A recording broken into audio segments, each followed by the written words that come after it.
sometimes you have to take a step back and really consume what Ed Cooley has done here at Providence in his 6th year, 113 wins, trying to get to the NCAA tournament for the 4th consecutive year. Let's take a look at his starting lineup. Of course, they had to replace Ben Benzel and Chris Dunn. Both were in this past year's NBA draft. We talked about Bullock, how important he is, but Cartwright is a huge piece to the puzzle. Meanwhile, for the Georgetown Hoyas, their depth is going to be pressured a little bit. And for more on that, let's go to Jamie Erdahl. Tom, thank you. Georgetown Hoyas missing a junior guard tonight in Trey Campbell. A team official told us Campbell did not make the trip to Providence because he's suffering from an undisclosed illness. Now, while Campbell hasn't started a game yet so far this year for Georgetown, he does provide John Thompson up to 18 minutes a game. So as you mentioned, depth could be affected. However, Thompson is optimistic and hopeful that Campbell would be with Georgetown this weekend. Well, there is JT3. It is 13th year at Georgetown. He's won 9th year at Georgetown. He's won 272 games. 13th year overall, counting the Princeton Tigers. Here we go. As Brian O'Connell is out at center court, he's going to toss it up.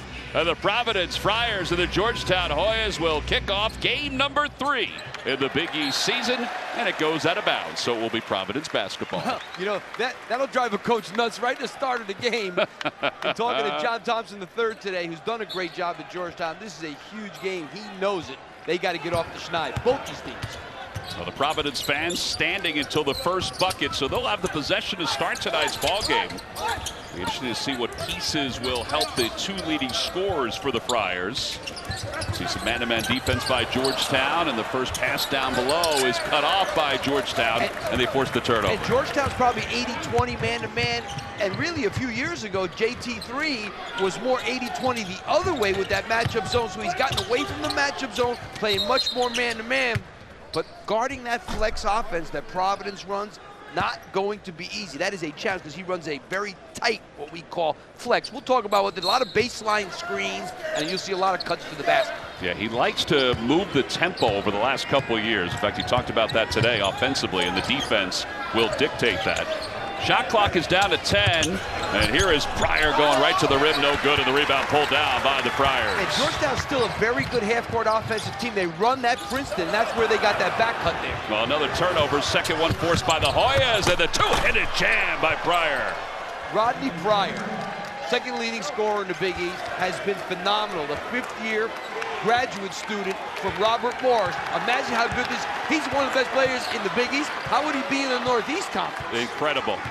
Talking to him today, he said that he feels blessed that he had an opportunity to play at Robert Morris, to have those opportunities after a couple of JUCOs, but then even more so to play in the Big East as a graduate student. It's great for him, not so good for Andy Toole, the coach of Robert Morris. Shot clock is down to 8. Cartwright lets it fly, and it's good. A 3-pointer, and Providence takes a 1-point lead, and everybody sits down. This kid is much improved, had his career-high 26 points the other day at Butler, which was a tough game for the Friars, getting better and better all the time. Georgetown with the ball, 2 minutes into the first half. Pryor, step-back jumper, left-handed, no good. And Holt, who's a big force inside for Providence, gets the rebound. Well, you know, Ed Cooley really challenging his guys because their defense in their first 2 Big East games, now granted, at Xavier and at Butler, 2 really tough games, their defense was atrocious. Those 2 teams shot 61% against them and over 40 from the 3-point line. He wants that defense to tighten up. Great cut there. Well, going to the basket is Holt, and he's fouled, so he'll go to the free throw line. Time now for our keys to the game. Lap, take it away. Well, when it comes to Georgetown, they've got to limit live ball turnovers. Providence does struggle to score. Don't let them get those transition baskets off of turnovers. They got to get a peak performance from LJ Peak. They need to hit this guy on the road. Providence got to limit Georgetown free throws. They're number 7 in the nation in made free throws this year. They average over 20 points a game from the free throw line, and they've got to make some threes. Yeah, they average 26 attempts per game. As Holt makes one, misses one, 75% for the free throw line this year. The foul was on Pryor, by the way. And that's something to keep an eye on, too, because we talk about Georgetown's depth. Without Trey Campbell, Derrickson passes to the corner. 3-pointer is no good, too long, and Cartwright rips down the rebound. Here's Holt in transition. An extra pass off the glass, and an offensive foul is called. Well, Mosley got himself in there and got excellent position to draw the foul. Yeah, he got back. And really, in this situation there, Rodney Bullock has to pull up there. He knows the guy is there. He sees him. He's in front of him. He's got to pull up on that one. Bullock, who has gone through somewhat of a drought scoring-wise, picked it up against Butler, had 17. But man, his shooting percentage was way down the previous 4 games. Govan for 3. It wasn't that pretty. And here comes Cartwright, left hand with a pretty finish. You know, important for the Friars to try and get some of those now that won't come down in the book as a fast break point, but that's a fast break point, even though it was kind of a semi-transition.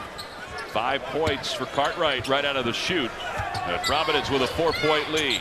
Fryer, his jumper is good. They signal a 3-pointer. They might take a look at that one. Yeah, they might take a look at that. You know what, Tom? You cannot. This Fryer is one of the best 3-point shooters in the country. You cannot go underneath a screen. On that handoff, you got to fight over the top with this kid, because if you go under it, he's drilling it. John Thompson said he knew that Fryer would be able to feel comfortable when he came to Georgetown as the foul is called against the Friars, but he said that it's been seamless. Well, watch on this handoff here. Jalen Lindsey, that's bad defense on a great 3-point shooter. You got to be more physical and fight over the top of that screen. It was indeed a 3-pointer, so the officials probably won't have to look at it. Here's Mosley. Fryer again in the corner. Fryer pulls up jumper off the side of the backboard. We've seen a couple of odd shots from the Hoyas. Rodney Fryer was complaining that he got hit on the arm there. Ball fake onto the floor. Off the glass, no good, but Govan will be called for the foul. And back to the free throw line for the 2nd time is Emmett Holtz. First foul on Govan. And he'll get 2 shots. He converts the first one. You know, Providence has, personnel-wise, a different kind of team. They've got like 2 4-men, a 3-4, a point guard, and a 3. They really only have 1 guard, and that's Kyron Cartwright in terms of being in the game. Now he's out of the game. Yeah, so Malik White comes in. He is the quote-unquote secondary ball handler, but he needs to continue to improve as the year goes on. Their problem is they only have 1 guard. Fryer again for 3, no good. Georgetown with the rebound, and the putback is no good. And it's swatted into the hands of Lindsey. Lindsey thought about pulling it up, and now they work it around the perimeter.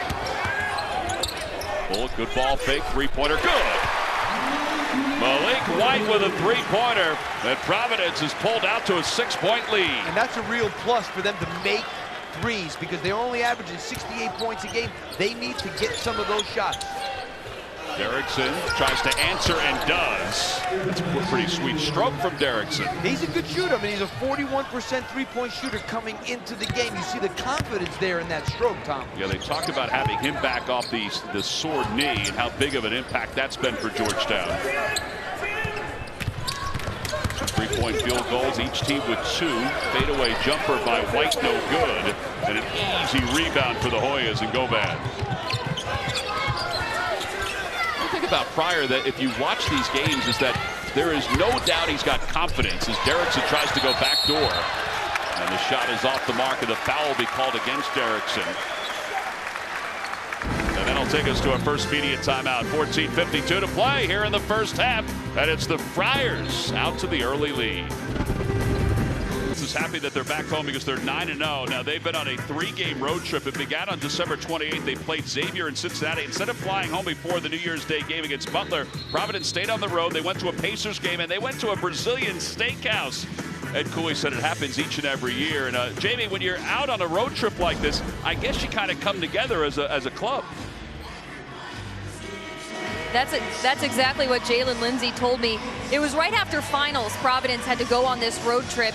And even though they're 9-0 at home, he said it was very important and good for this team to get away, get together while they miss their family and friends. Sometimes just being around those guys for that extended period of time was the most important thing for them coming home again. Well, they certainly were relieved being back on this floor, Dave Gavitt Court, to get some practice in today before tonight's ball game. Tough road trip going to play those 2 teams too on top of it. But here we go, Georgetown with the zone.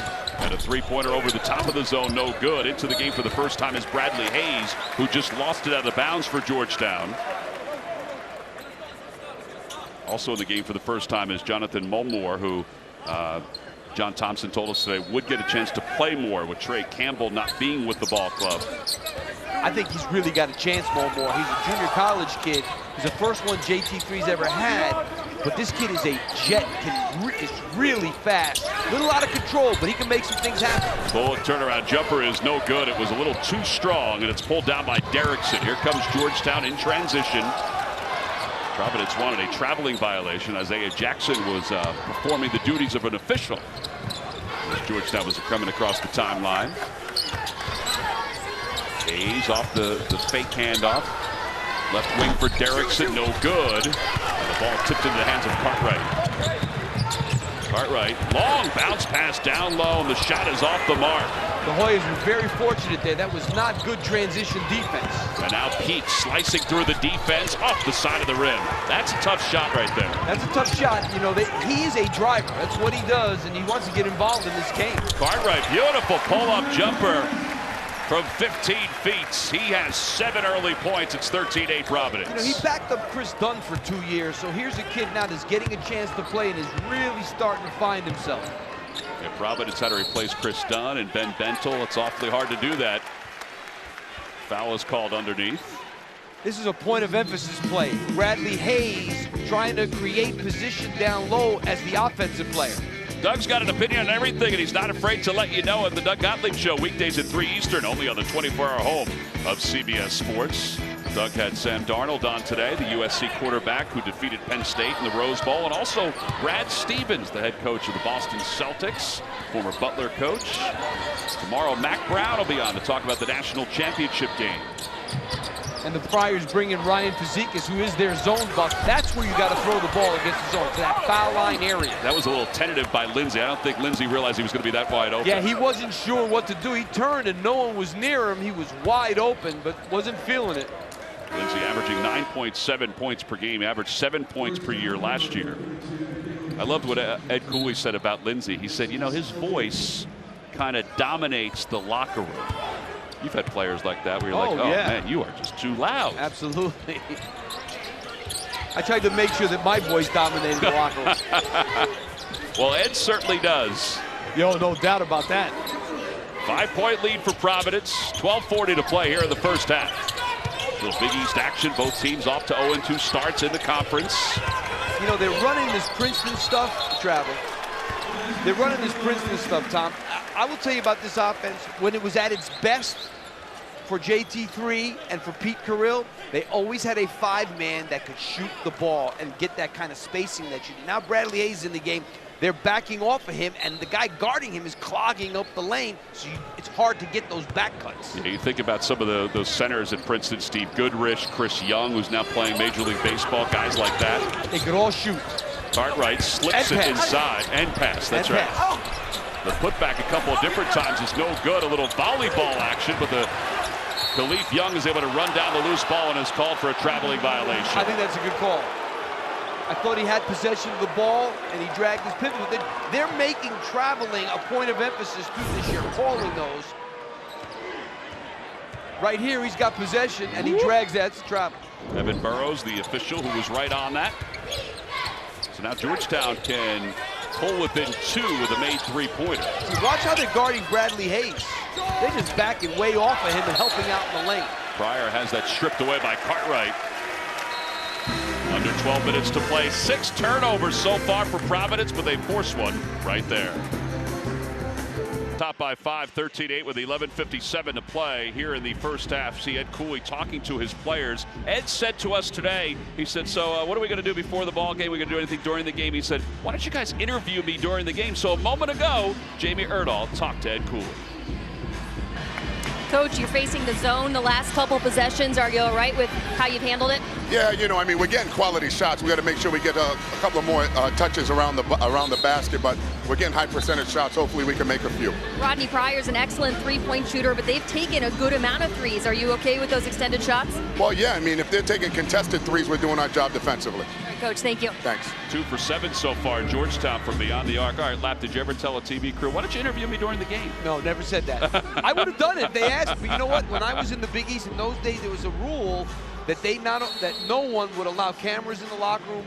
because they didn't want one guy to do it. It make the guys that didn't want to do it look bad. So there was a rule that we couldn't do any of that stuff. Now it's kind of up to the coach to do what he wants. Providence with the basketball. The Friars have missed 7 of their last 8 shots. Fazekas, as coach mentioned, is in there. He's sort of their zone buster. And Georgetown is staying with the zone. And they have 4 pretty good three-point shooters in the game right now. Well, Bullock was open. He didn't realize it. Shot clock is down to 7. But Fazekas is caught in sort of no man's land. Cartwright realizes, lets it fly off the side of the rim. And the rebound is pulled down by the Hoyas. Yeah, that was not a good set offensively by the Friars. When you play against a zone, you've got to try and make 2 guys guard you. So you can use the dribble to make a split between 2 guys to make them guard you so you outnumber them everywhere else. That time, Providence did not do that at all on that possession. Mulmore down to Hayes. Hayes kicks it out to the corner. Gal backing his way in. There's some tough shooting going on for both of these teams over the last few minutes. I think the Hoyas have taken a lot of tough shots. And now a 3-second violation is called against Georgetown. They have taken some tough shots, and they're scoreless in the last 4.5 minutes. Yeah, they're not taking their offensive possessions have not been good. They missed a couple of layups early on the Princeton offense, and then lately they have not been making shots. And the other thing about Providence, give them credit, they have not allowed Georgetown to get to the foul line. This team gets 25% of their points from the free throw line. So far, the Friars doing a great job keeping them off the free throw line. Well, you talked about that as one of your keys. Ed Cooley talked about that as being one of his keys, talking to his players today. Baseline for Bullock. His three-pointer no good. He gets his own rebound, though, and a fresh 30. Another baseline jumper. This one by the Friars is off the mark, and Mulmore pulls down the rebound. A lot of these shots aren't close, Tom. I have to be honest with you. For either team. No. And part of the reason why there's 21 combined points with 10:20 to play here in the first half. Whistle blows and a foul called. Going to the basket. I believe Cartwright is going to be called for that personal foul. All right, so Cartwright, he was hot early on. Much improved player. His shooting is improved. His decision-making has really gotten better. He can take it to the basket. Played behind Chris Dunn for 2 years. Practiced against him every day. Learned a lot, I'm sure. And now it's his time to step up for these Friars. Ed Cooley said before the season started, he said, you know, he has great vision. We want him to be more of a scorer. And as Ed told us today, he goes, listen, my point guards score. And he said, and that's why they like playing for me. And that's why Cartwright likes playing for him. And Providence goes to the zone that time. Another missed shot by the Hoyas. Bullock with the rebound. So halfway through the first half, 13-8 Providence is on top. They feed the low post. Emmett Holt curls his way into the paint off the side of the rim. At some point as a coach, what do you whisper to your assistants when every shot is missing like this? Can we make a basket? I used to do, I'm not exaggerating. I would literally turn to them and say, can somebody make a basket? Did you have one guy designated to answer you? No, they just looked at me. They knew they couldn't answer that. Holt picks up his second personal foul, so he'll sit.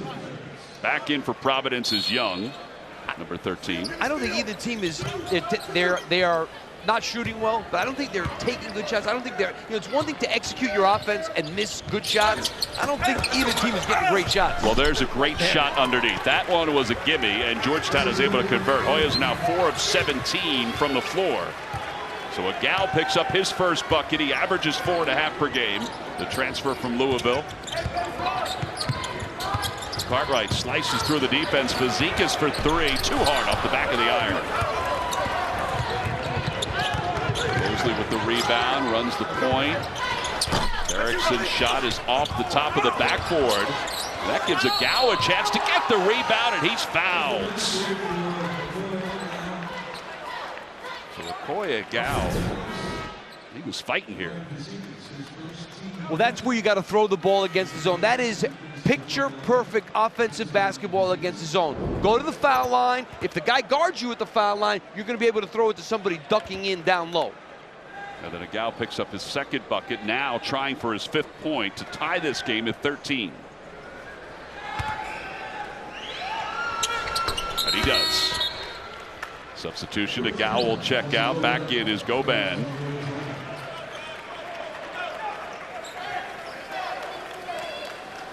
So 9 minutes to play in the first half, and we're tied at 13. Let's see if Cartwright and the Friars can answer and retake this lead. Last game at this point, if you were Providence, you were basically out of the Butler game. Last game at this point, if you're Georgetown, well, you were on top of Xavier. That's a pretty good drive, and the putback is good. Derrickson was able to clean things up for the Hoyas. Well, you know, Moses did a good job. The freshman from St. Anthony's getting a real opportunity to play. Attacks in transition, doesn't make it, but it created an offensive rebound. Mosley, the former New Jersey Player of the Year. 2-point lead for the Hoyas. Govan with the save. And oh, you don't want to do that. You don't want to do that. Here's Bullock off the glass. It's good. I mean, if you're going to save it, you got to throw the ball to half court, not throw it underneath the basket. First bucket for Bullock.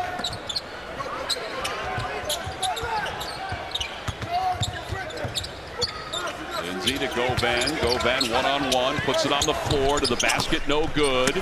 And the rebound is pulled down by the Hoyas, and Derrickson lays it in. Well, they're doing a nice job the last several possessions on the offensive boards. Yeah, they're definitely hammering the offensive glass. Now, understand this Providence team is not real big. Their biggest guy is, I mean, Emmett Holt's probably 6'7" at best, I think. By the way, that's 7 points for Derrickson. Providence trying to answer against this zone. Bullock gets his man off his feet, off the glass, too strong, and a pushing foul is called. Well, the Hoyas all over the offensive glass, very physical.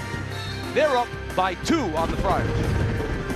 Of tonight's game, they trail it by 2, 17-15, with 7:29 to play. Neither team is lighting it up with their field goals. And they're combined 4 of 16 from beyond the arc. Transition, Lindsay running the break. Oh, swatted away, and LJ Peak, who's been sitting for a little bit, can't get that one to go. Cartwright from the free throw line goes to Bullock in the corner, and Bullock is just not on target from beyond the arc. I mean, that is a good shot in transition. Cartwright did the right thing, found him. He's a very good three-point shooter, wide open. That wasn't close either. That was wide right. Bullock 24 of 73 coming in. He's 1 for 6 overall tonight. And you know, good shooters, Tom, they're either long or short. They're never off left and right. That was off to the right. Well, shot clock is down to 7 as Peak knocks the ball out of bounds. Good defense by Georgetown. I'd like to see Cartwright try to make the 2 top guys of the zone for Georgetown guard him, and that will create openings because that'll make you 4-on-3 on the rest of the court. Here's Bullock with the shot clock down to 2. I don't know if he realized it. Now the battle for the loose ball, and that will be a violation.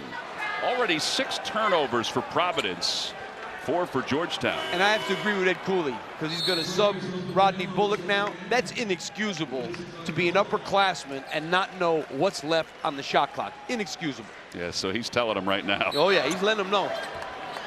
The thing about both of these coaches is that they will not sugarcoat it. They will let their players know. So Diallo checks in for Providence. 6.5 to play in the first half. Pryor to the corner for Lindsay. No good. And here come the Friars. Little transition. Cartwright has the ball cut off by Lindsay. Mosley, excuse me. That was a great job by Mosley in transition defensively. He's another speed demon. He can really run. 26 on the shot clock of the inbounds to Lindsay. They've got to attack this zone a little bit better. Get the ball to the foul line. Make 2 guys guard you with the dribble. Attack the seams. You know, maybe look down low for Young. Like that. Yep, Cartwright gets in through the seams, off the side of the rim, and Gal pulls down the rebound. I mean, at least that was a good opportunity there. Absolutely. So now Mosley brings the ball up for the Hoyas. 5:50 to play here in the first half. 17-15 Georgetown. And a foul on the floor. You know, in talking to both coaches today, neither one has both believe that they are 0-2 because of the way they've played defensively in these first 2 games in the conference.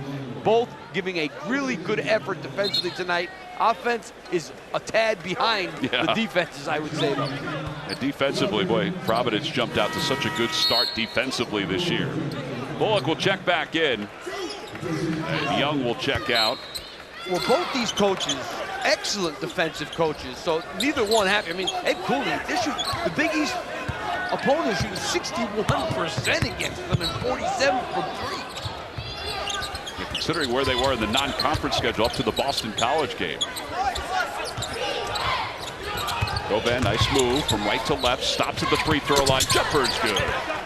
That's a good move from a big kid. He's able to put the ball on the floor and come up with a little pull-up there. And they're sticking with that 2-3 zone, and I can't blame them. Well, Providence is now 2 for its last 18 from the floor. It's not all because of the zone, but it's partly because of the zone. Right there. Yeah, Diallo down low to the baseline for Bullock. 4 points for Bullock.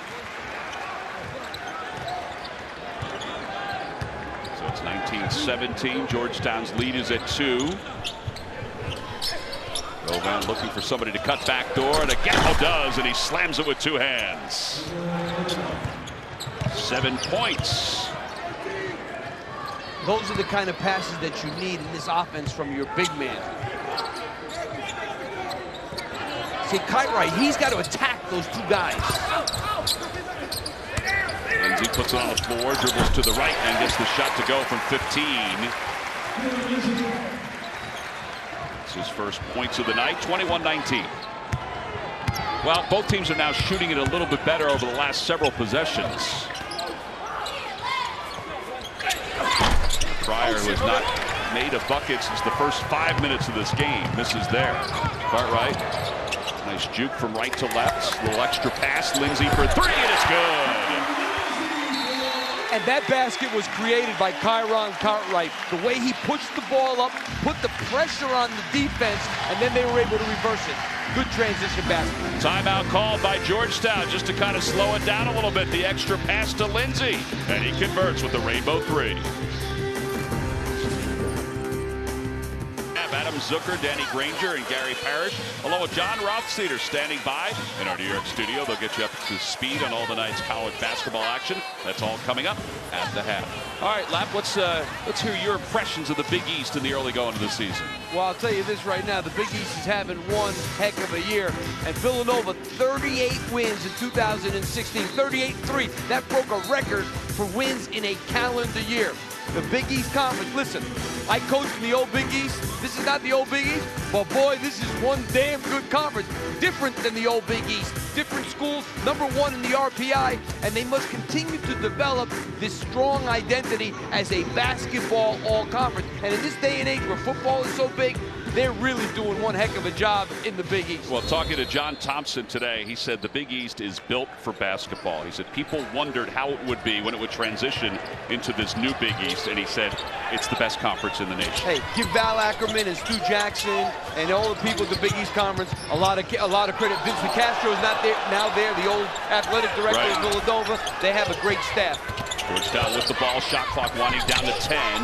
Runner is no good. Agallo has been very active in this first half for Georgetown. He's been terrific. I mean, we're talking about he's got 7 rebounds in this game and 9 points already. Agallo has been really, really good. The junior transfer from Louisville played 22 games for the Cardinal. And here's Bullock underneath, and he lays it in. It's good, pretty good job from Bullock, working away from the basketball to get open. So now back and forth, a little semblance of offense for both of these teams. Tough catch down low for Hayes, the miss. Here come the Friars in transition, Cartwright up the floor. He was peering, looking for somebody in the corner. Diallo brings the defense down. Bullock to get him on the baseline, and he's up off the side of the rim, no good. He's fouled, but he'll go to the free throw line. He's initiating a little bit more offensively. Well, they got the ball to the baseline, which is important against a 2-3 zone, but look at Agallo here, just fighting, coming out of nowhere. Not a good job by Providence looking to put a body on somebody. You know, a lot of times when the shot goes up, kids have a tendency to look at the rim. You can't look at the rim. You got to look for a guy to box out, and that's why a guy was able to take advantage of that lack of boxing out. Well, Bullock misses the first free throw. He's a 78% free throw shooter. Came into tonight's game with 671 career points. We mentioned he went through somewhat of a drought before the last game against Butler when he had 17 points. Ed Cooley told us today, he said a lot of the problem for him is that everybody knows he's going to his right. He said you need to mix it up a little bit and go to your left every once in a while. Well, the idea being that when you were the third option like last year, you're not a big focal point in the scouting report. Now he's the guy. The scouting report is concentrating on stopping you. That's the adjustment that players have to make as they get older. And how about this point? Georgetown has only one free throw in this game. This is a team that averages 20 points a game from the free throw line. Well, that was one of your keys for Providence. It was one of Ed Cooley's keys. By the way, Gouge has picked up his second foul in the last minute. And that sends Lindsay to the free throw line for a 1-and-1, and he makes the first. Yeah, I think JT3's got to take him out. This kid is really important to this Hoya team. He's very active, terrific rebounder. I like him a lot. Second shot no good. Loose ball is picked off by Diallo. And Providence will get it back with a fresh 30.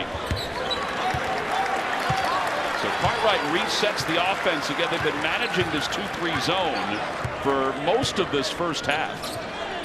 At least for half of the half. I kind of like JT3, even though he used to play more of a 1-2-2 zone. He's playing the 2-3. I like them being a little bit more zoned. Shot clock is down to 3. Bullock doesn't realize it again, lets it fly off the side of the backboard, and it's a violation. I mean, Bullock, that's twice. And the ball did hit the rim. It was Georgetown's ball anyway. What Providence is saying is that the shot clock should have been reset, but it doesn't matter. It doesn't matter. Georgetown's They got ball the anyway. ball. 26-23.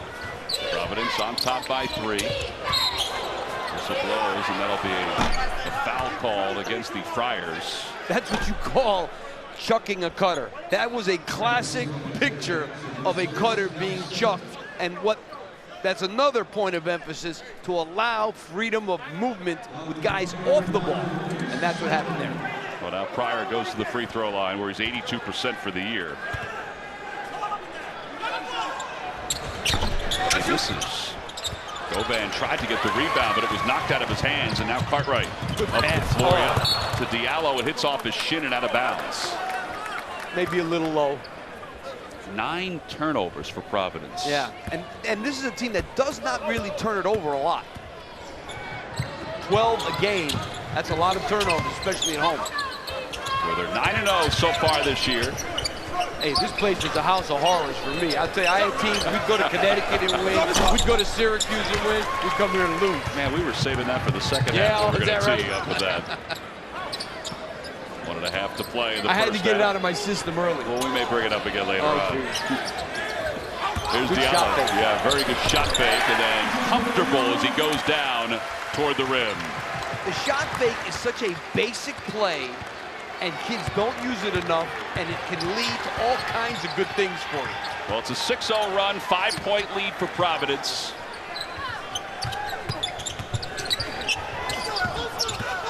Pass down low. That's a tough pass by Govan. It goes out of bounds. Johnson tried to handle it, but he got too deep. Well, look at this terrific shot fake there, and allows you to get into the lane. And Diallo does a good job there. All right, so a minute to play in this first half, and Providence on this 6-0 run. The ball will go back to Georgetown one more time, but Providence can run a little offense here and kill some of this clock and get a good shot. Good screen by Bullock. Cartwright goes back to Bullock for 3. I'm not sure if that was the good shot that they wanted, although he's made those. I got to tell you, Bullock has been Cloudy. been awful, really. I mean, he has not played well. He's been kind of out of it. 2 shot clock violations that he should have known better. He's 3 for 10 from the field. I mean, he's the guy. If they're going to win some games, He's one of the guys. Well, Georgetown's going to hang on to the basketball. There's a difference of 7 seconds between the shot clock and the game clock. They could get it to the hands of Pryor, which they just did. Pryor's open for a moment. Shot clock is down to 4. I'm not sure if Georgetown realizes it. Here's Govan with the shot clock at 1. No good. Putback no good. Here's the outlet to Cartwright. You got to go. Yep, game clock is down to 2. Cartwright toward the paint, and it's good! Count the buckets! 9 points for Cartwright. And he's given Providence a 7-point lead going into the halftime locker room. Well, I'm not sure if this is how they drew it up, but it's great body control. Well, it looked like he was going to call timeout first. I think Kyron Cartwright is one of the most improved guys in the country, and I thought last year Ben Bentel was too. So Ed Cooley's guys do get better, and this is a classic example. This kid really playing well. Well, it's an 8-0 run for Providence to finish up the first half. Let's go to Jamie Erdahl, who's with Ed Cooley. Coach, you finished that half on an 8-0 run. What started to work for you offensively? Well, you know, we're taking better shots. We're trying to get it around the rim and trying to play a little bit faster in transition before the zone sets up. Got to keep our guys confident. I thought we had good-looking shots. Hopefully we can continue to make them. You held a Georgetown team that averages 20 points from the charity stripe to just 1 free throw attempt. Is that a point of emphasis tonight? Definitely. They're a great free throw shooting team. They get out in transition, but we got to do it for the next 20 minutes as well. All right, thanks, Coach. Thanks. All right, so Ed Cooley's team is on top 30-23. That's the end of the first half. After the break, we'll send you to Adam and the gang in New York with AT&T at the half. You're watching the Wednesday Showcase, the first of 3 on CBS Sports Network, the 24-hour home of CBS Sports.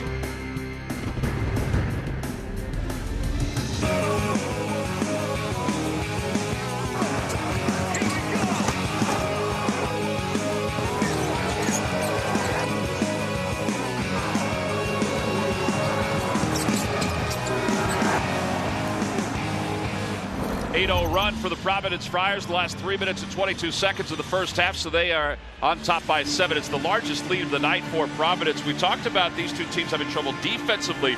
They're fine defensively in tonight's ballgame. It's the offense that's the problem. Well, I think both coaches were looking for a great effort defensively because that's what they haven't done in their first 2 Big East games. That's why both are 0-2. They're getting the effort defensively tonight, but the offense hasn't been good. Really, the best player on the floor has been Kyron Cartwright for Providence. The kid has been really good. He's coming off a 26-point career-high performance against Butler.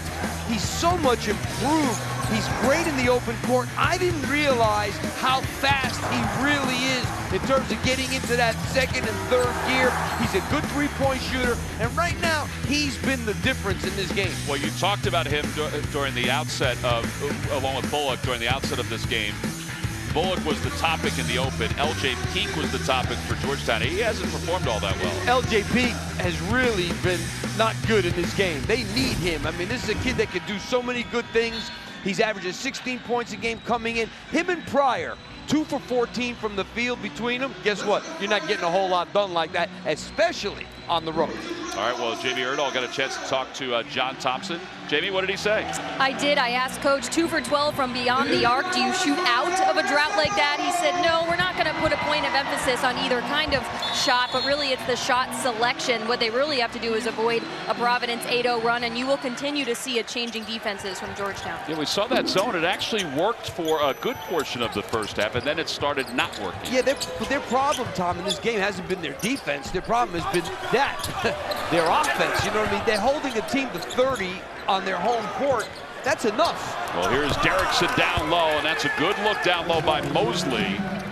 So Mosley starts the second half along with Derrickson. And he does so with LJ Peak with Pryor. And Agau starts the second half as well for Georgetown. Here's Holt, gets it to Cartwright off the screen by Bullock. Bullock tries to get it back down to Holt. Holt one-on-one with Agau, backing his way in, gets low, left-hand shot no good, and Lindsey knocks the rebound out of bounds, and it's nearly saved by Pryor, and he eventually gets it to Peak, and here's Peak. Oh, that's a tough shot. And they'll call the foul on Providence.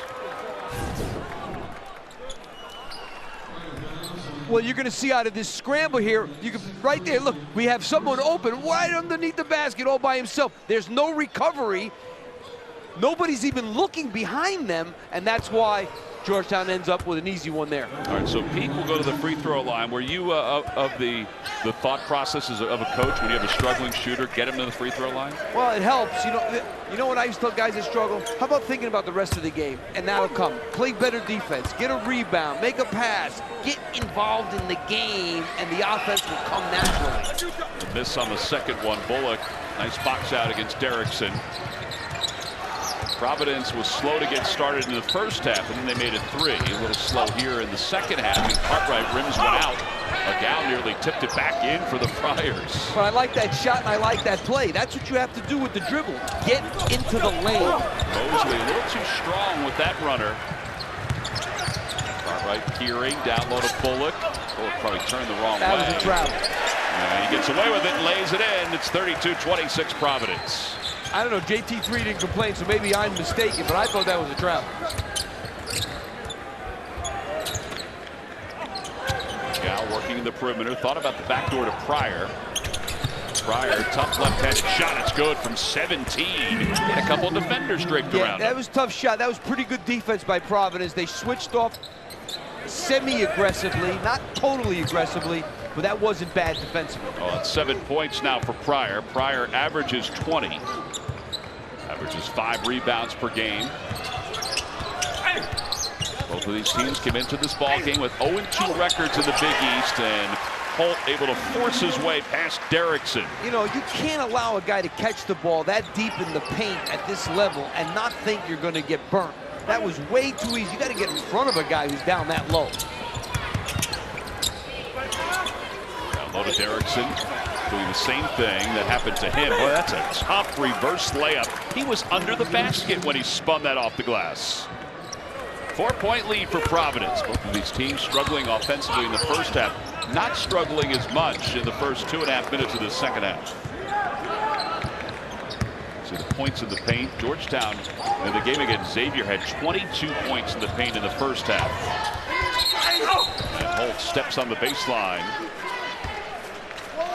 That is 10 turnovers now for Providence. Remember, they have 12 on average. Yeah, that's the kind of play that drove me nuts. Like, don't you know where you are? I mean, you gotta know where you are on the court. I think that's 3 of those tonight, considering the 2 shot clock violations. And again, Mosley aggressive to the basket, and the foul called against the Friars and Emmett Holtz.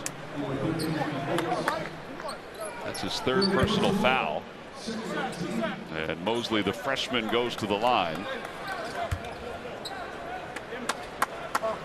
One thing that you know about a Bob Hurley player from St. Anthony's in New Jersey is that when he comes to your school, he is going to be sound fundamentally.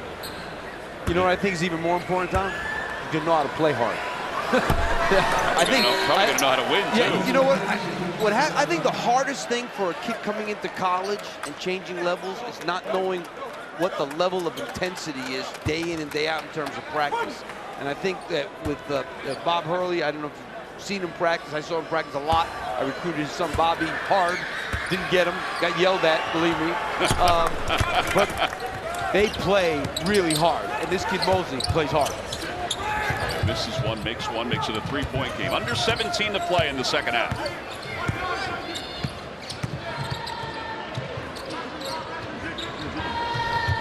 Offense up top by Providence.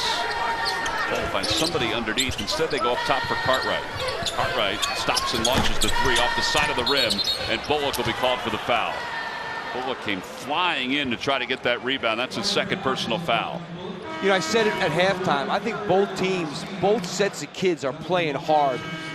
No one wants to start the Big East season 0-3. They both know what's at stake. Now, again, offensively not playing well, but defensively both teams have been engaged, I think, the whole game.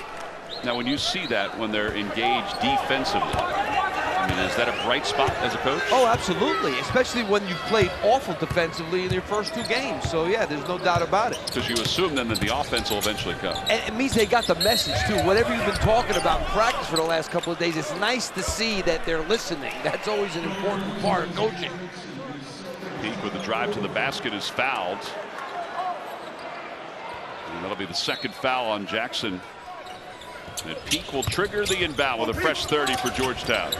Hayes into the game for the first time.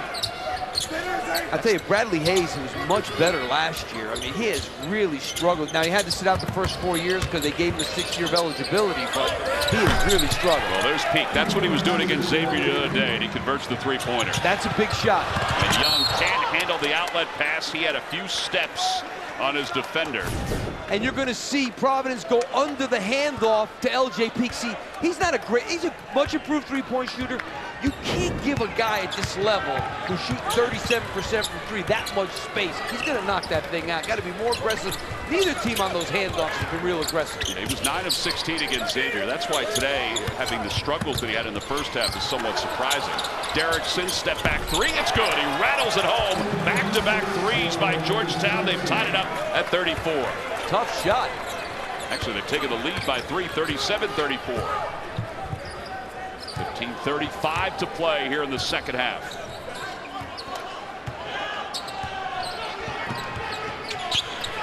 Cartwright has a speed mismatch, and now there's a size mismatch down low. You knew there was a mismatch with size somewhere because Derrickson was out on Cartwright's. Yeah, they like to switch up on a lot of screens, and that's what created that. But Derrickson here knocking out a step-back three. Hoyas back in front by 3. Wouldn't it have been great if you had found yourself your own Josh Hart's? Kerry Kittles was a Josh Hart. That's true. He was not the National Player of the Year, but he's a first-team All-American, and he was a top 75 recruit. He was not a McDonald's All-American either, so maybe Villanova has a penchant for finding these guys. Lindsay to the free throw line, 86%. Kerry Kittles was so impacted by Steve Lapis as a player. He is now following his footsteps as a coach at Princeton University. I don't know if he's following my footsteps, but he's doing a great job there.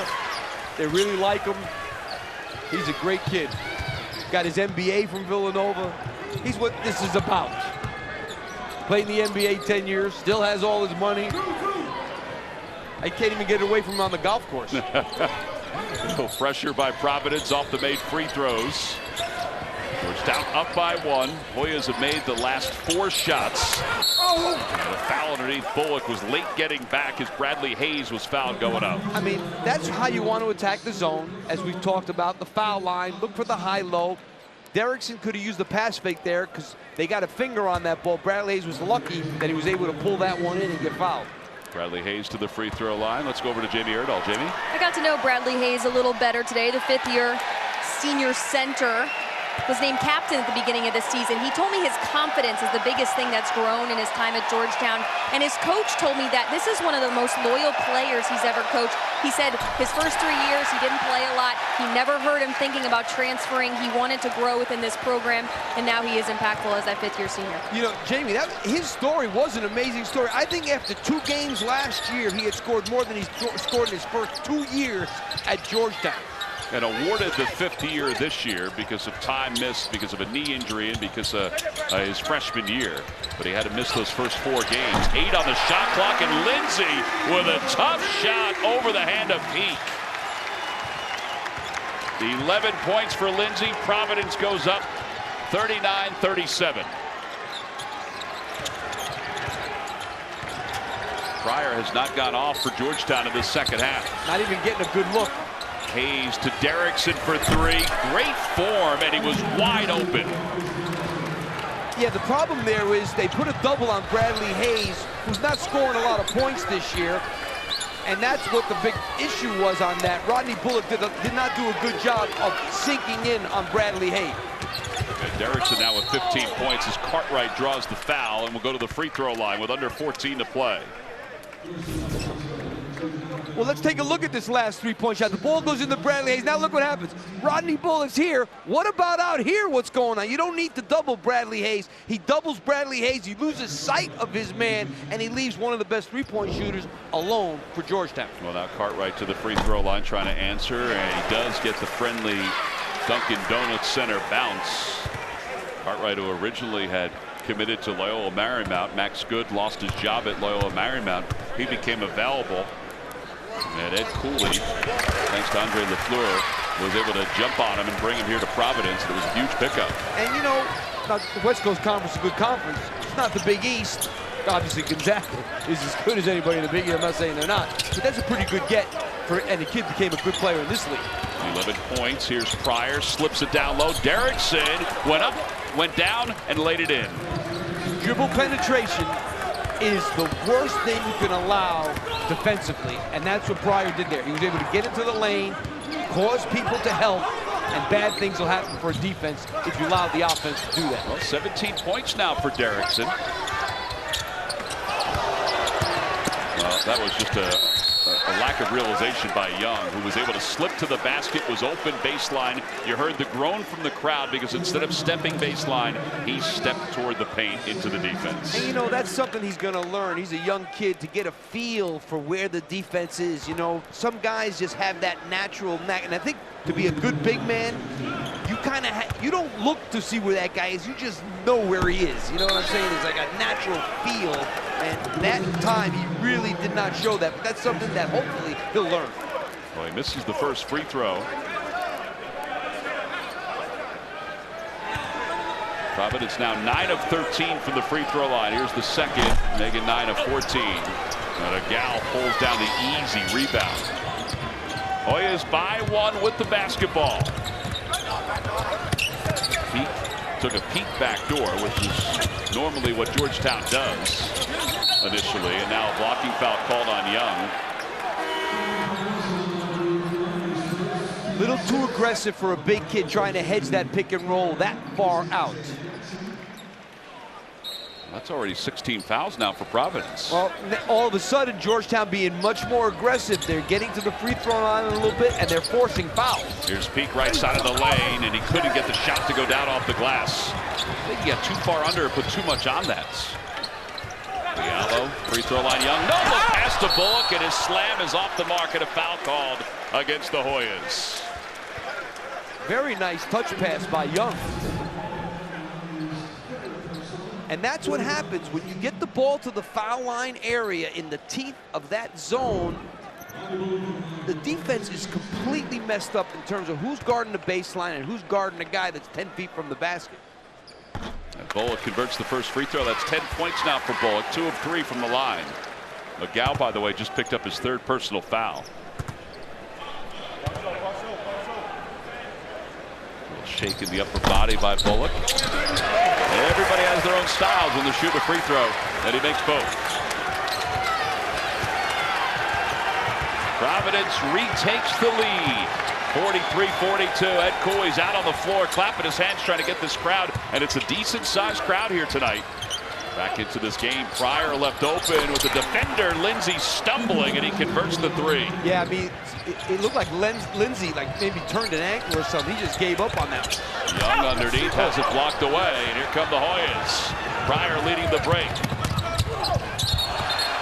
And an offensive foul called against Mulmore.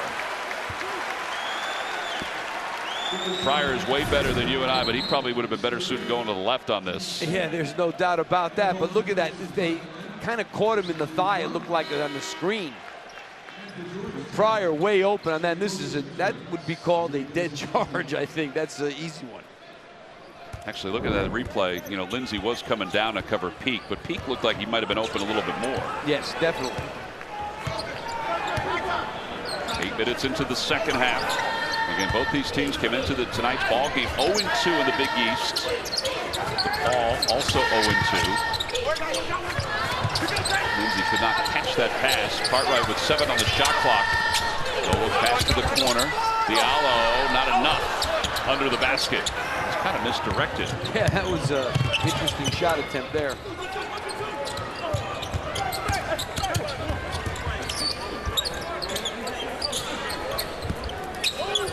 Pryor inside to Derrickson, down low to Agao, and Agao is fouled along the baseline. 11:26 to play here in the second half. Georgetown with a 2-point lead. Georgetown's on top by 2, 45-43. Part of this is because of what Derrickson has done. He's been very good for the Hoyas tonight. Well, he's been really good. He's a very good three-point shooter. He's got 17 points, 5 rebounds in this game. When you come on the road and do that, that's a real lift for your team, especially the way they were struggling on the offensive end. Time now for our Geico difference makers, and there's Marcus Derrickson, 17 points and 7-11 from the floor. He's a very good shooter. Big, strong kid, does a lot of nice things for the Hoyas. Rodney Bullock only 11. I say only 11 points for Bullock because the average is close to 19 per game. Yeah, I mean, they've done a good job on him, and they've limited his touches pretty much. Well, Bullock and the Friars down by 2. Derrickson, by the way, has 12 of his points in this second half. His career high is 18 that came against Providence. And now Agau, who is looking to put a double-double on the board. He has 10 rebounds already and 9 points. And you know what else Agau is, from all the tape I've seen? He's a very good passer, so he kind of fits in to JT3's offensive schemes. A big guy, aggressive, plays hard, and can pass. 10 points, 10 rebounds, 4 or 5 from the floor. Georgetown now 8 of 11 from the floor. And he misses the second free throw. So a 3-point lead for Georgetown. And they're back into the 2-3 zone. A lot of zone today for JT3, which I said earlier I like. Different than the one he used to play. He used to play more of a matchup 1-2-2 zone. This is a straight 2-3. Cartwright slices through it. Diallo, for a moment, was open. The shot clock now is down under 10. Holt, with the shot clock at 5, puts it on the floor, initiates the contact, count the bucket, and he'll have a chance to tie this ball game up. Strong move there. I think he had to because the shot clock was winding down. Well, you know, the greatest thing is when a kid gets the ball and the shot clock's winding down, he says, oh, I got to shoot it. So no matter what kind of shot I take, coach can't yell at me.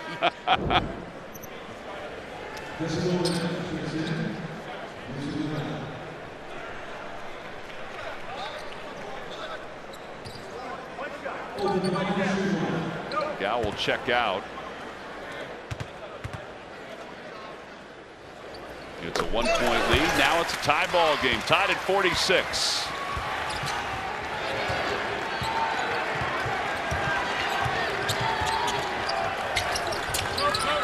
Goban peeking down low. Yeah, posting up Mosley on Kyron Cartwright.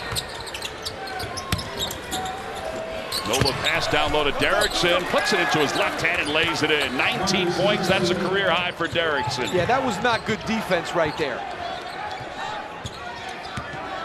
Derrickson had missed a handful of games earlier this year, had a sore knee. Lindsay tries to answer and he rattles it home, and it gives Providence the lead.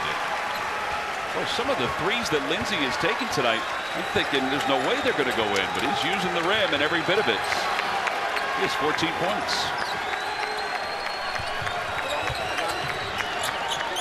Fire to the corner, and Pete's shot too strong. He's open there too. Cartwright, no look pass to Bullock in the paint. One-handed shot is good. What was a 3-point lead for Georgetown is now a 3-point lead for Providence. 13 points for Bullock. Yeah, that was a good job by Rodney Bullock, gathering himself and not getting a charge there, which he could have very easily. Crowd here at the Dunkin' Donuts Center on their feet. Can they somehow slow down Derrickson? That's 21 points, and a lot of those points are in the paint right where he was there. 9.5 to play in the second half. Cartwright to Bullock. Bullock into the paint again. And an offensive foul called on Bullock.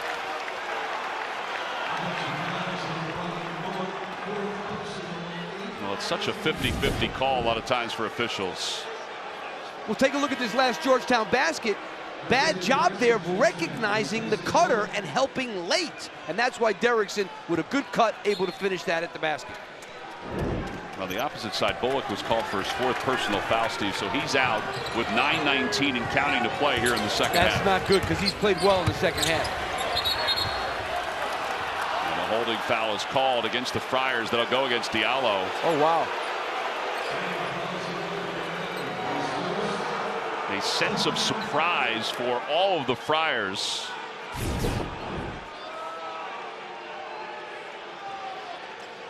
He may have gotten his hip. I mean, that's the only thing I could think of is that he had his hip as they were battling for that loose ball. Not so sure about that one. Derrickson, 21 points, make it 22. Makes the first, he'll get a second. He is 91% from the free throw line.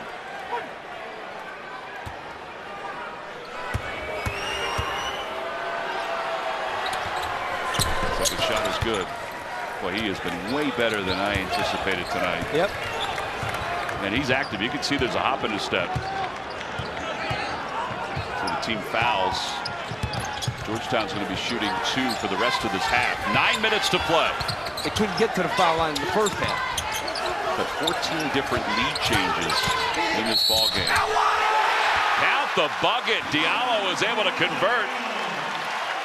And he took the contact as he laid it in. Well, that was a great job of reading the defense. Diallo curls off this screen into the lane, and they're trailing him, and that's why he's able to score that. He saw the defense trailing him, so he curls into the lane and is able to get an easy basket there. Good read of the defense. Ed Cooley told us today about Diallo. He's surprising us a little bit with how he's played. He's only averaging 3 points per game. And he makes the three-point play go. It's 54-52.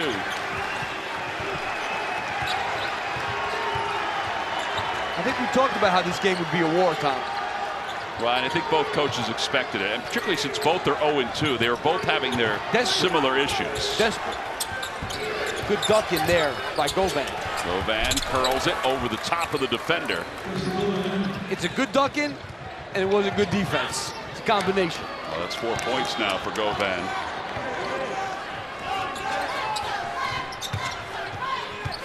Here's Holt with Cartwright. Again, Bullock's on the bench with 4 personal fouls.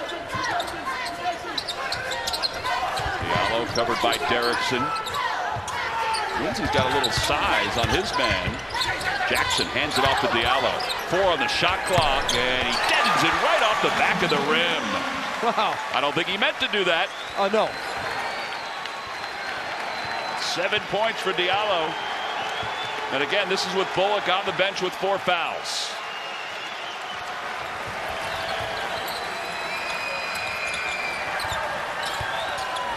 Derrickson, short, off the side of the backboard. He wanted a foul. They double-teamed him in the low post. You really should have passed that out. Oh, wow. Diallo probably should have finished it to the left instead, try to reverse his field. Wasn't sure if he should slam it or not. The whistle blows.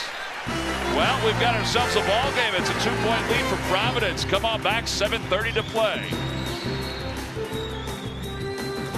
14 different lead changes so far. Providence leads it by 2, 56-54. The road to the Final Four continues Saturday at 2 Eastern right here in Providence, where the Friars play host to the 10th-ranked Creighton Blue Jays in another crucial Big East showdown, only on the 24-hour home of CBS Sports. Coach will be here with Andrew Catalon, so you're going to be well prepared from a Providence standpoint, but I want you to read up on Marcus Foster and Justin Patton. Well, Marcus Foster, the transfer from Kansas State, has been really, really good this year. Justin Patton, one of the best freshmen in the conference, a kid that nobody really was thinking about coming into the season. And then throw in there Marcus Watson, right, who's leading the nation in assists, and you have an offensive juggernaut.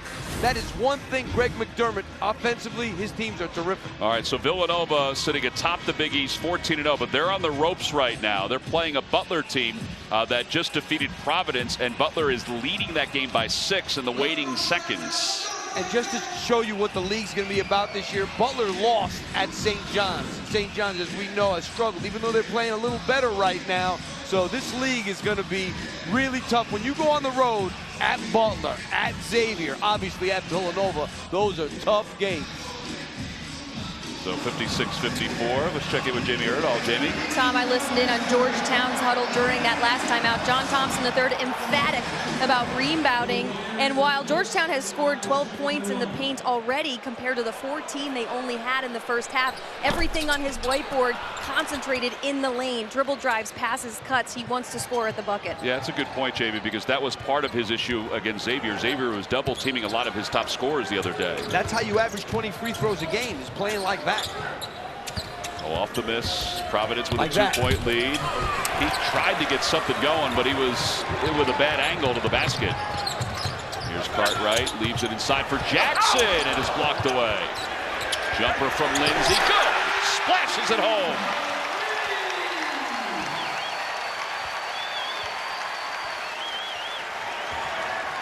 You have some upperclassmen from Providence and some young guys like Diallo stepping up at home. Lindsay with 17 points. A gal with 4 personal fouls, thought about the 3. Pryor. Ball is knocked out of bounds. It'll remain Georgetown ball with 11 on the shot clock. All right, so another unbeaten has fallen. Butler has defeated Villanova 66-58. So down to 2 unbeatens.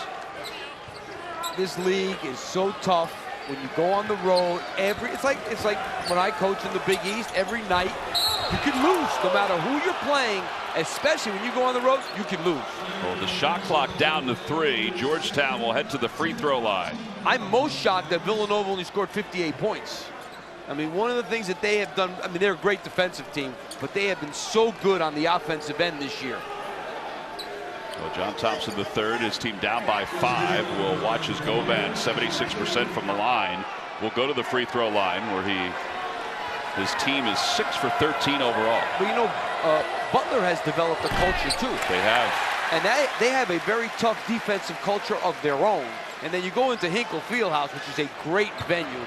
I know we were there last year, as a matter of fact. I think 2 years ago we were there for Villanova Butler, which was a heck of a game.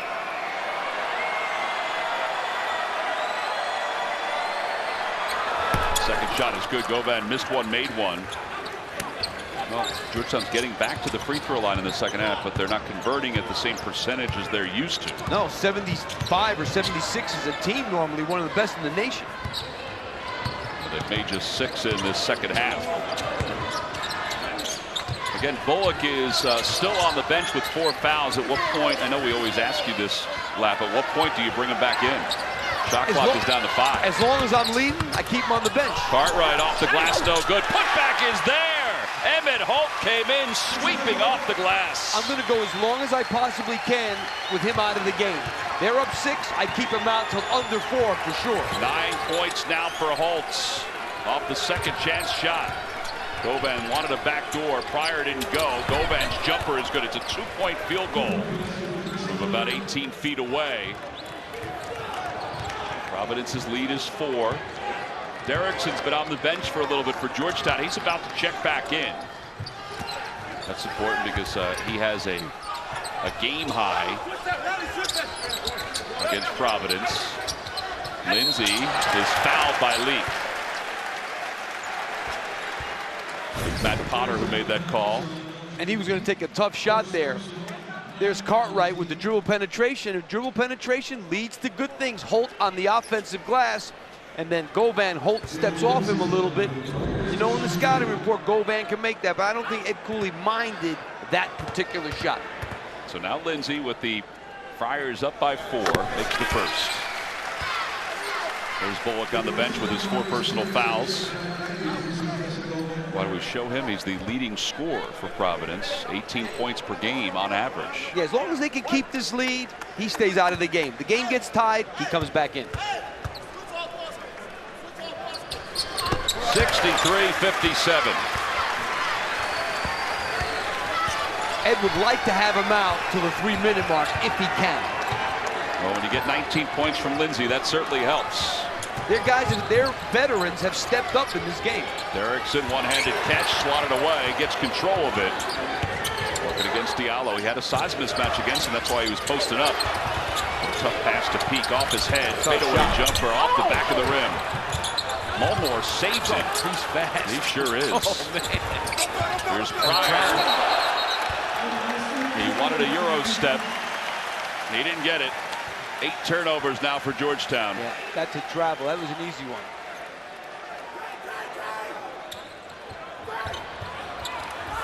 Georgetown has to be careful. I mean, it's a 63-57 game. No doubt about it, but they got to just play solid. They got to play solid defensively and get on the glass. Can't give up second shots. That has hurt them in this game. Cartwright asking for the screen by Holt. Holt watches Cartwright take the jumper. It's good.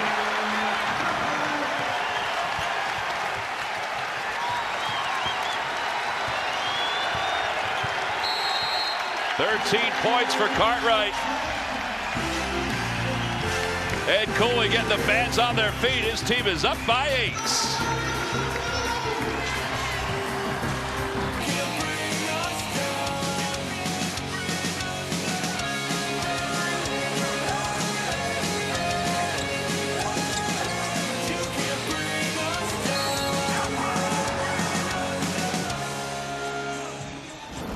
Time now for our AT&T game summary. How about the night Derrickson's having for Georgetown? 23 points, but Lindsay has kind of taken over for Bullock, who's on the bench with 4 personal fouls. Especially in the second half when they've needed the upperclassman Lindsay to do something, and he has done it in this game. But right now, Georgetown, they got to start to try and get some easy baskets. They're down 8. They got to push the ball up the floor and start taking a few more chances if they're going to get back in this game. And if they're going to go to the free throw line, they got to make the free throws. Well, that remains.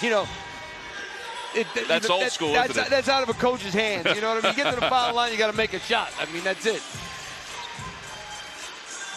So it's an 8-point lead for Providence. This is the largest lead of the game for the Friars. Cartwright just made that jumper to give them the largest lead. And I like the move. Back to the zone for Providence. It's been confusing. Oh, now they switched to a man-to-man on the first pass. So now they gave a zone look, and now they're playing man-to-man. Shot clock is under 10. Prior to the basket, left hand no good.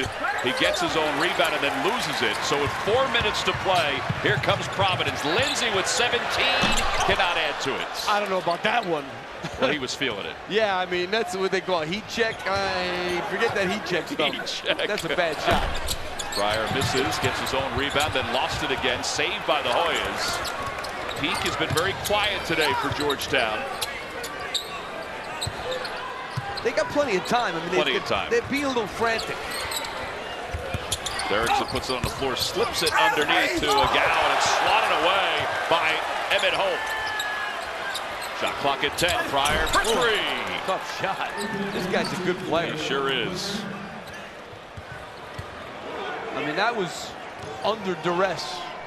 It's a great story, too. If you talk to him, he's a great kid. 3 JUCOs, Robert Morris, and now a graduate student at Georgetown. And a timeout called by Ed Cooley with 3:04 to play here in the second half. Well, Ed Cooley wants to calm things down. We'll see if it helps when we return.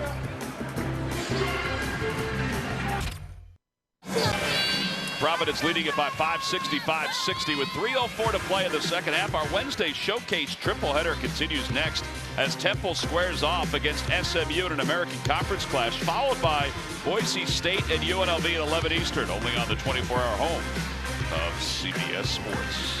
Well, Fran Dunphy's team taking on SMU 42-14 in the regular season versus the American 24-3 at Moody Coliseum. It's a beautiful place. It's a tough place for a team to come in and win.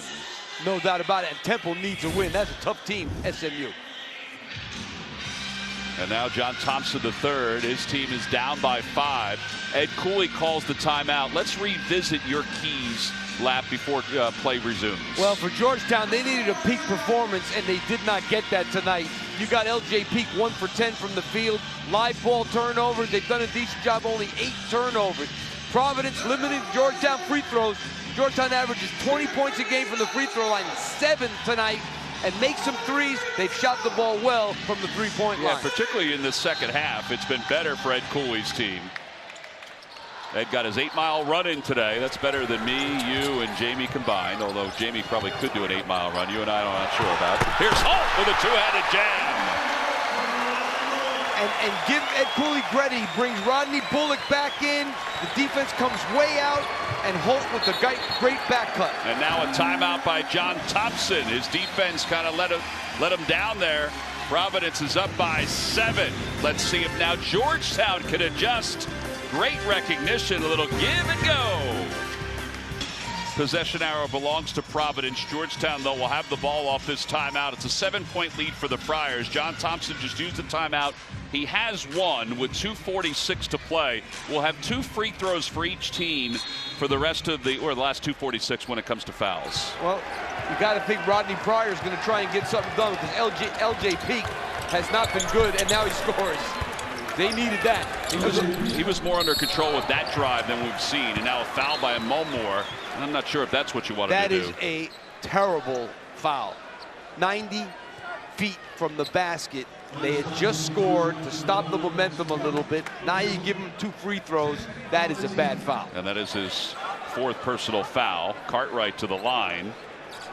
Cartwright is a 70% free throw shooter. Coming off 26 points against Butler.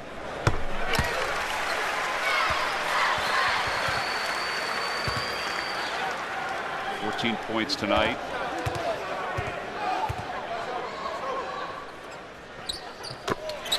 They get 15 points. The lead is back to 7. And Providence back to the straight man-to-man. Off the high screen, Leak goes right to the basket. Or excuse me, Peak goes right to the basket. It's no good, but the cleanup is there by a Gal. Yeah, but that's bad defense by Providence. Right. They're allowing Peak to get way, way too easy in there, and that's what's causing those offensive rebounds. 2:17 left to play in the second half. The 5-point game, still plenty of time for Georgetown. Diallo had trouble with that dribble there. Pryor was going to go after it, but then pulled back. Here's Cartwright off the screen by Bullock. He doesn't take it. Inside to Holt. And Holt going to the free throw line.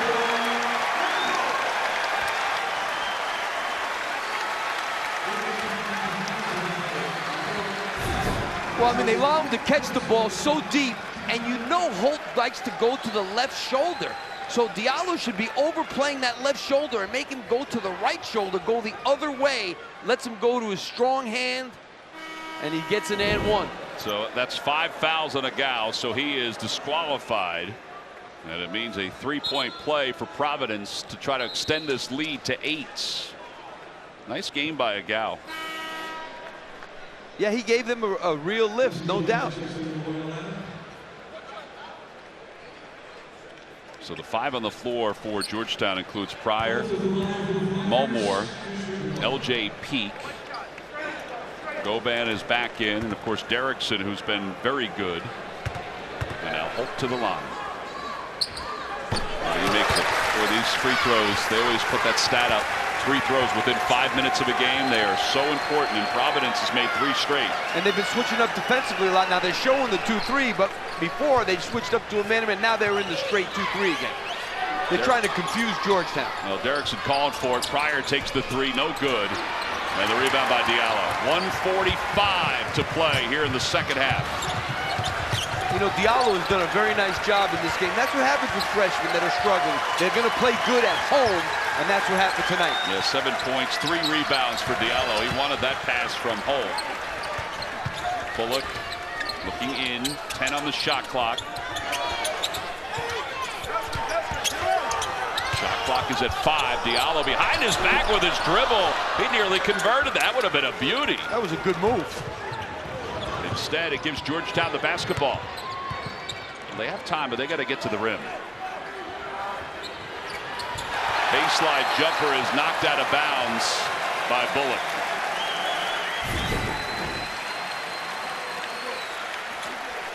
I mean, Pryor, who usually has a pretty quick release, a little slow with that one.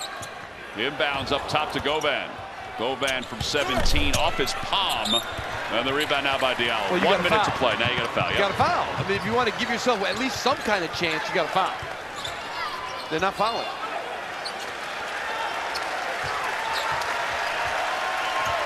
I mean, yeah, the fans here at the Dunkin' Donuts you got to give Center. it a shot. I mean, I've seen 8-point deficits overcome in 55 seconds. I'm not saying it's easy, but at least give yourself a chance. Shot clock is down to 5. Out of control, and then in control is Cartwright. Can't convert. And now if you're Georgetown, you got to go right to the rim. Well, yeah, I mean, this thing It's over. Head to the free throw line goes Pryor. No, not yet. Knock 2 out here, make it 6. Get the full court pressure, but you got to foul. 4 fouls now on Holt. JT3 will send Mosley back in. This pressing team coming in. Probably take out Govan. Oh, you can't do that. 7 of 15 from the free throw line are the Hoyas. That hurts. Such a good free throw shooting team. So much of their offense is making free throws. Not tonight. And I don't know of any free throw defense. I haven't seen it. Yeah, it's called the student section in the back, but that doesn't always help.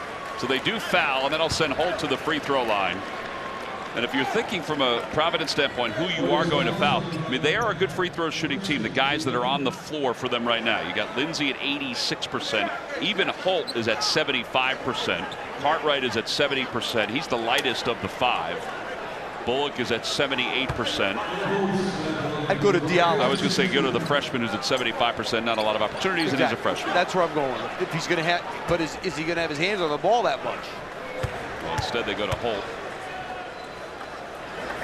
And he's now 5 of 8 from the free throw line. He had only missed 2 before that. He has 15 points.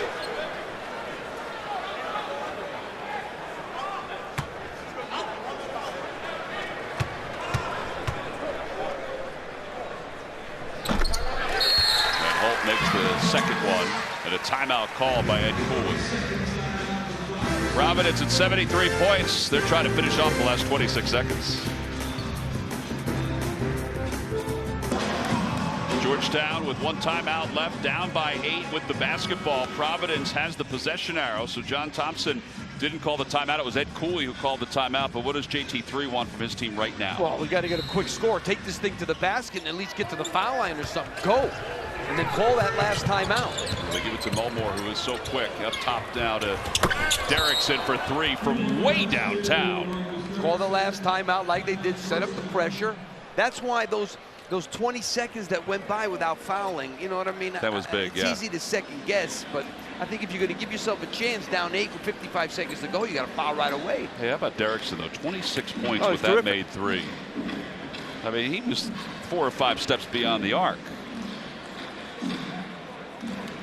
Well, with Bullock being in foul trouble for most of this game, Providence needed another score, and they got it from Jalen Lindsey tonight. Yeah, Jalen Lindsey was really good. I mean, he's one of the big 3, him, Bullock, and Cartwright, that have to play well for these Friars, and he really picked things up, especially in the second half of this game, with Bullock on the bench with foul trouble.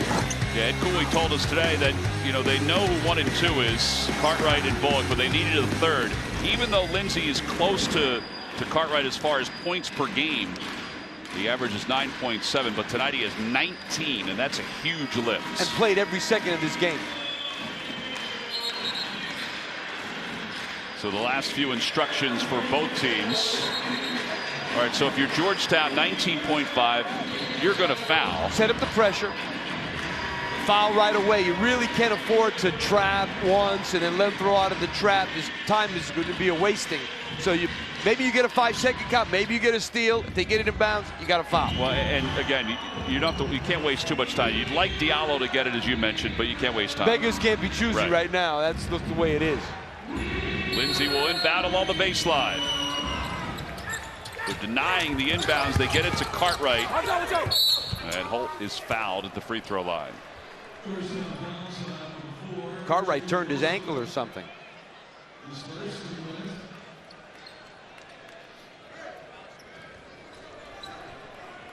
So he's up limping. Talk about a guy they need. They need him.